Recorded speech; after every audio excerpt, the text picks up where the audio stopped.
મગજ ગરમ ન કર ભલાક. ક્યાં વેસ ગામડે. હર હર મહાદેવ. કેમ છો બધા? મજામાં ને મજા છે. આપનું હાર્દિક સ્વાગત છે મારા નવા વિડીયો નવા વ્લોગ ની અંદર. આજની શરૂઆત દિવસની અને સારામાં સારી થઈ છે. એનું રીઝન એ છે કે અમે આજે છીએ રાજસ્થાન એટલા માટે છીએ અમે કાલ રાતે અમે નીકળી ગયા હતા રાજસ્થાન આવવા માટે, એટલે અમે અત્યારે રોકાણા છીએ ધીસ ઇઝ ઉદયપુર. અહીંયાથી આપણે જઈએ છીએ સાવરિયા સેટ. સાવરિયા સેટ આપણે જવાનું તો ગયા વખતે આપણે આવ્યા ને ત્યારે આપણે એવું કીધું સાવરિયા સેટ જઈએ, પછી નાથી ખાટુશ્યામ ગયા, ખાટુશ્યામથી હરિદ્વાર ગયા 2 શનિ રવિ કદાચ હશે, તો 15 દિવસ થઈ ગયા અમે ખાટુશ્યામ નતા ગયા આપણે એમ. સાવરિયા સેટ પહોંચીને ખાટુશ્યામ ગયા, ખાટુશ્યામ થી હરિદ્વાર ગયા, એટલે ખાલી હરિદ્વાર જઈને આવતા રહ્યા હતા. ખાટુશ્યામ ને સાવરિયા સેટ ગયા તો અમે બે પ્લાન કર્યો કે ભાઈ ચાલ આપણે બંને જઈએ. તો પલક નો અવાજ આવી ગયો, તમને ખબર પડી ગઈ. બાકી તમને કે સરપ્રાઈઝ દેત, પણ પલક બોલી ગઈ. પલક શું કરતી છે મને કોમેન્ટ કરી કહેવાય. સવાર થયું છે, ગાંઠિયા ચા, બીજું કઈ નહીં. તો સવારમાં ઉઠીને શું કામ હોય? ગાંઠિયા ઘરેથી અમે લાવ્યા હતા. એક જગ્યાએ હોટલે નાસ્તો કર્યો, પણ ત્યાં છે ને એ લોકોએ બધું પ્લેટમાં ઉપર દહીં આપ્યું, સાઈડમાં સોસ આપ્યો અને ઉપર સાઈડમાં ચા આપી. બધું એને ભેગું કરીને આપ્યું, તો બધું ઢોરાઈ ગયેલું હતું. તો અમે કીધું કે નથી ખાવું, રેવા દે ભાઈ. તો પછી ત્યાંથી નીકળી ગયા અમે, અને અત્યારે પછી અમે ખાલી હું એકલી ગાંઠિયા ખાઉં છું. તો ટેવની ચાની ગાંઠિયાની, પણ ચા વગર મને ઘડીએ ના ચાલે. એ પલક. ચાલો સાવરિયા સેટ ના દર્શન કરીએ. ઉદયપુર થી સાવરિયા સેટ નું મંદિર 90 યા 80 કિલોમીટર નું છે, તો અહીંથી પહોંચતા 2 કલાક થશે. આપણે શાંતિથી જવું છે ને એટલા માટે, બાકી 1 કલાક પહોંચી જાય. ગાઈઝ, અમને એમ હતું કે અમે રાજસ્થાન ઉદયપુરમાં આવશું ને તો વરસાદ હશે, કેમ કે વિડીયોમાં એ રીતના આવતું હોય કે નહીં રીલ્સમાં, કે આ બાજુ તો બધી વરસાદ છે. તો અહીંયા તો વરસાદ જ નથી. વરસાદના લીધે તો અમે આ બાજુ ફરવા માટે આવ્યા હતા, અને કે ભાઈ સાવરિયા સેટના દર્શન કરવા. હા, સાવરિયા સેટ અને ખાટુશ્યામ બે નામ એ રીતના છે ને તો ભૂલાઈ જાય. એમ થાય ખાટુશ્યામ જાય છે કે સાવરિયા સેટ. અમે વરસાદના લીધે તો ગાઈઝ અમે અહીંયા આવ્યા હતા કે અહીંયા, હા, વરસાદ જોવા માટે. હા, વરસાદ જોવા માટે તો અમે આ બાજુ આવ્યા હતા, ઉદયપુર રાજસ્થાન બાજુ.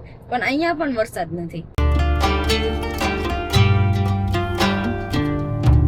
ચલો ભાઈ, ઉદયપુર ની બહાર નીકળી ગયા છે ને ટ્રાફિક કે મારું કામ. થોડી ઘણી ટ્રાફિક મળી ગઈ છે અત્યારે. એરિયો છે ને પહાડી છે.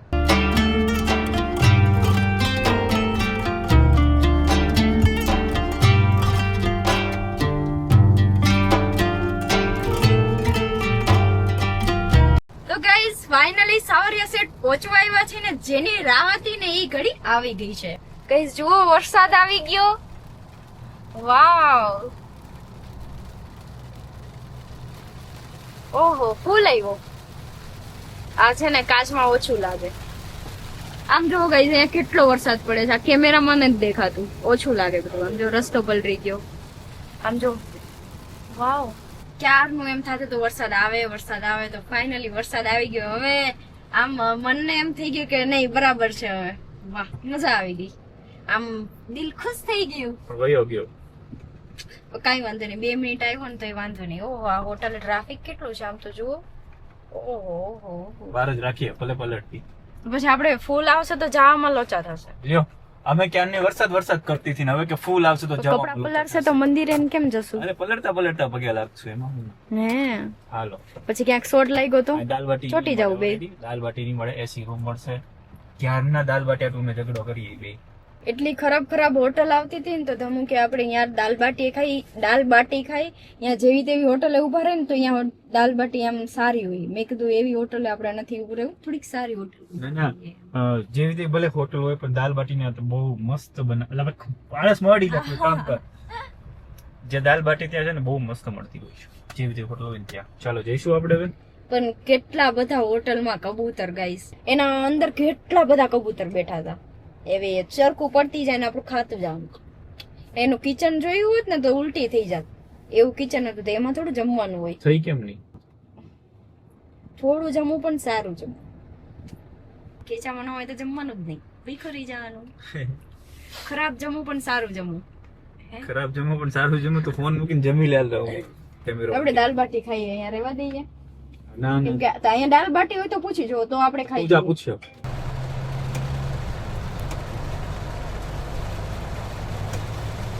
જે હોટલે દાલબાટી ખાવા માટે ગયા હતા ત્યાં હોટલે દાલબાટી નથી. પછી આ ઢાબા ઉપર આવ્યા છીએ અમે, જો વરસાદ આવી ગયો અંદર.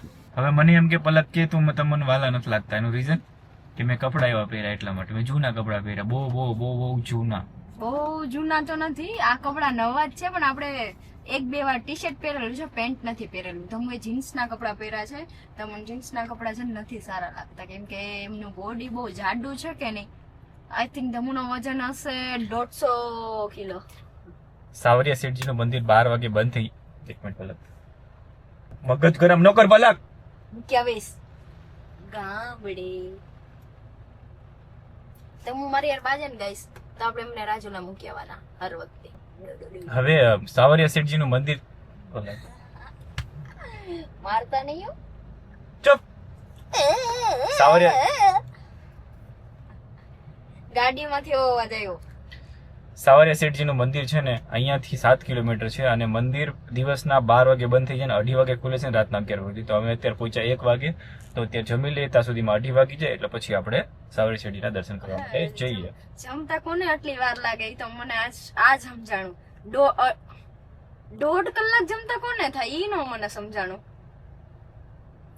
1.5 કલાક જમતા કોને થાય? ગાઈસ સાવરિયા શેઠ જ્યાં પહોંચી ગયા છે, પાર્કિંગમાં જસ્ટ ગાડી લગાવીને હવે અહીંથી ચાલીને અમારે જવાનું છે સાવરિયા શેઠના દર્શન કરવા માટે. પણ એક આ ભાઈ મળ્યા મને. नहीं खाएगा ना विमल? वो बोल रहा है कि मुझे पैसा दो, मैं पैसा दे रहा हूँ, तो वो बोल रहा है कि विमल खाऊंगा मैं, तो मैं क्या करूँ? कभी बोल रहा हूँ नहीं खाऊंगा मैं विमल ऐसे बोल हाँ हाँ, आ जा यहाँ पे, गाड़ी मत, गाड़ी को मत बिगा. यहाँ पे क्या कर रहे तू? यहाँ पे आ, यहाँ पे क्या कर रहे तू? कितने साल का है तू? 12 साल का. पढ़ाई नहीं करता क्यों?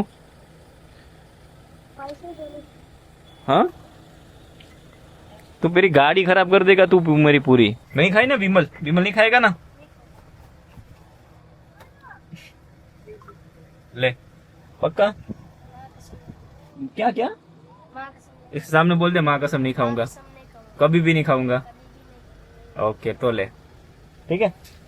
ચલો કેમેરો મૂકી દઈએ અહીંયા. કેમેરો મૂકીને તમારે જવું પડશે. અને અહીંયા ટ્રાફિક અને વરસાદ બંને છે અને પલકના કપડા જે છે ને બૂટકટ છે. હવે શું થાય મારો ભગવાન જાણે. બૂટકટ બૂટકટ છે મતલબ નીચે અડી જાય છે. મારા દેશી પસંદ છે, પેન્ટ સ્ટેટ ફિટ છે મારે. આ પણ એનો મત બૂટકટ હું કોઈ દી પેન્ટ લેતી જ ક્યાં નથી. કીધું મેં? State fit. હા હા જઈએ હવે. ચલો દર્શન કરીને આવીએ પછી મળું તમારી સાથે. સાવરિયા શેઠજીના જઈ આવ્યા અને જઈ આવીને પાછા અમે રિટર્ન થઈ ગયા અને અત્યારે ઉદયપુર પહોંચ્યા પછી બ્લોગ લીધો. કેમ કે વરસાદ ચાલુ હતો. અમે જેમ આગળ જતા જેમ વરસાદ પડતો જાય એટલે અમારો ભાગમાં થોડો ઘણો વરસાદ આવ્યો, પણ બ્લોગ એટલા માટે નહોતો કે વરસાદમાં કેમેરો થોડો પલ્લી જાય અને પગના ટ્રાફિક અને પ્લસ ગરમી એટલી આવી હતી ને દર્શન કરવા માટે વાત. અત્યારે એક હોટલે અમે ઉભા છીએ ખાલી નાસ્તો કરવા માટે. મહોદય બીવે કેટલી સમજો તો અપાય જ નહીં ને ખાવાનું. તમારા બીવો હતો એટલું બધું. એ કઈડે એવા થોડા ક્યાં શું થયું? ના એને નથી એમ દેવું. અલે અલે ડોગને આ બિસ્કિટ ના ખારા હોય મને ખબર છે, પણ શું કરવું જયારે આપણા હાથમાં નથી અત્યારે તો ડોગ ભીખારે એની કરતા ખવડાવવું ઘણું થોડું ઘણું સારું. 1 બિસ્કિટ ખાતે 5 બિસ્કિટ ખાતે કઈ નહીં થઈ જાય. 150 કિલોમીટર એમ કે મારે ખાવું ખાવું ખાવું ખાવું દાલ બાટી ખવડાવી તો એ ખાવું ખાવું કરે એવું હાલ. આજે કી એને કેટલો ટાઈમ થઈ ગયો? કલાક. સાવરિયા શેઠથી નીકળી ગયા પગે લાગીને ઘણું બધું કાઢી લીધું છે. અમદાવાદ પહોંચવામાં છીએ હવે થોડુંક જ લીધું છે, પછી બ્લોગ નતો લીધો કઈ. દાલ તડકા ને જીરા રાઈસ, પછી એટલે જીરા રાઈસ ના બમ રાઈસ. ચલો આ છે આપણા દાલ તડકા. फाइनली गाइस हमारा खाना पीना हो चुका है और पेट भर चुका है. खतरनाक पेट भराई गયું. આવી ગયું ગુજરાતી માહિતીમાંથી. પેટ એટલું ભરાઈ ગયું ને ગાઈસ વાત તો જ ના પૂછો. દાલ તડકા જીરા રાઈસ, ઓ ભાઈ ફૂલી ગયું પેટ અત્યારે. અને સેન્ડવિચ પલકે ખાધી. તું હંમેશા છે ને પૈસાનું પાણી કરે છે, એનું કારણ વધી ગયા પૈસા. પૈસા ખાલી થઈ ગયા ને એટલે પાણી કરું, બાકી તો હોત તો પાણી ન કરત. ચલો ગાડીમાં બેઠો. આનો અહીંયાનો વ્યૂ કેટલો મસ્ત છે જો. ગાઈસ આનો વ્યૂ, અહીંનો વ્યૂ જો કેવો મસ્ત છે. અહીંયા થાર પડી, અહીંયા બાજુમાં બીજી થાર પડી, થારની બાજુમાં થાર. ગાઈસ રોડ ઉપર ચડી ગયા છે ને 3 થાર જાય છે આગળ, 2 નહીં. ચાલો કન્ટિન્યુ. ઓહ સ્કોર્પિયો.